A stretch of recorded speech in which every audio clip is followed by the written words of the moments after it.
In a previous video, we showed that the sum of the first n integers is n times n plus 1 over 2 using a geometric argument. But how do we really know that it's true? So let's review that idea with a simple example where n is 3. So one thing that we can do is count these objects by just drawing items next to each other. So 1 plus 2 plus 3. And then just duplicating them. So now we have two S elements, and then basically overlaying them. And what we see when we overlay them is that we have a square, which is n squared elements, plus the extras along the diagonal, which is an extra n.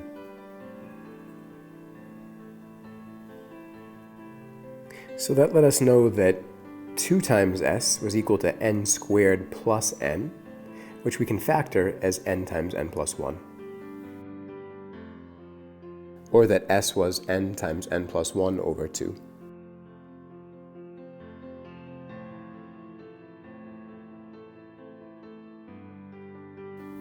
So in this video, let's actually ask how we know that for sure. So we used some geometric argument to argue that this was true, but how do we really know for sure that it's true?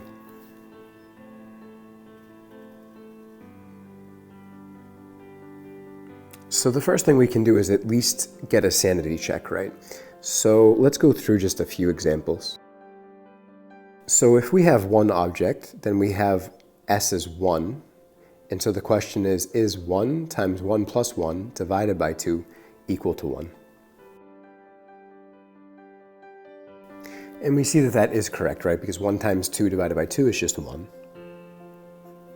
And we can do the same thing for n is equal to 2.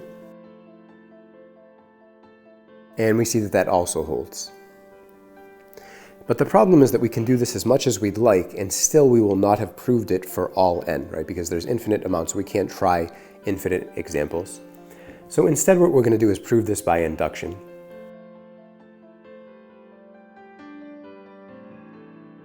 So the main idea is that if we can show that correctness for n implies correctness for n plus 1, then we're done. Because then it being true for n equals 1 implies that it's true for n equals 2, and it being true for n equals 2 implies that it's true for n equals 3, etc., and n can then be as large as we'd like. So that's what we're going to do here.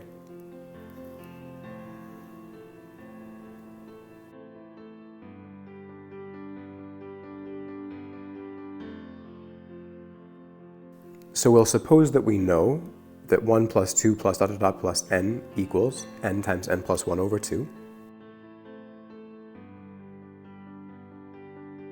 Then what we're going to do is add one more integer to the right side.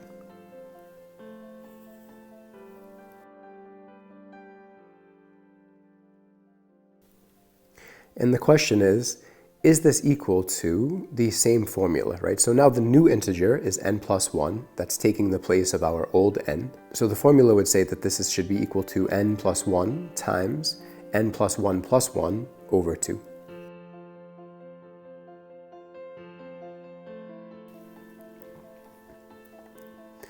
Well, we know that we already had our previous formula, and we knew that that was correct for our previous n. So the first 1 plus 2 plus all the way up to n equals n times n plus 1 over 2. And then we add n plus 1. So now let's just manipulate this a little bit and basically see if we can get the right-hand side. The first thing we can do is just multiply n plus 1 by 2 and divide by 2. And then we can rewrite this as a single fraction. And then we can just factor out the n plus 1 on top.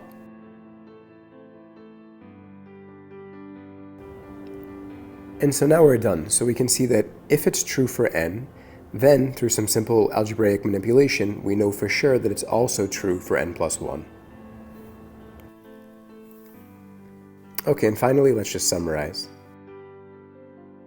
First, we derived that 1 plus 2 plus 3 plus ... plus n equals n times n plus 1 over 2 using a geometric argument.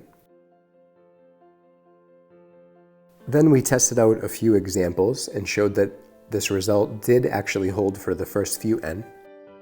But then we showed that if it's true for any n, then it has to be true for n plus 1.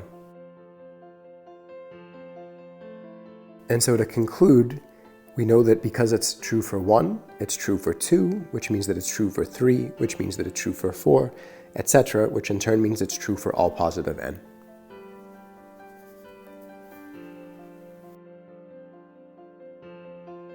Thank you for watching.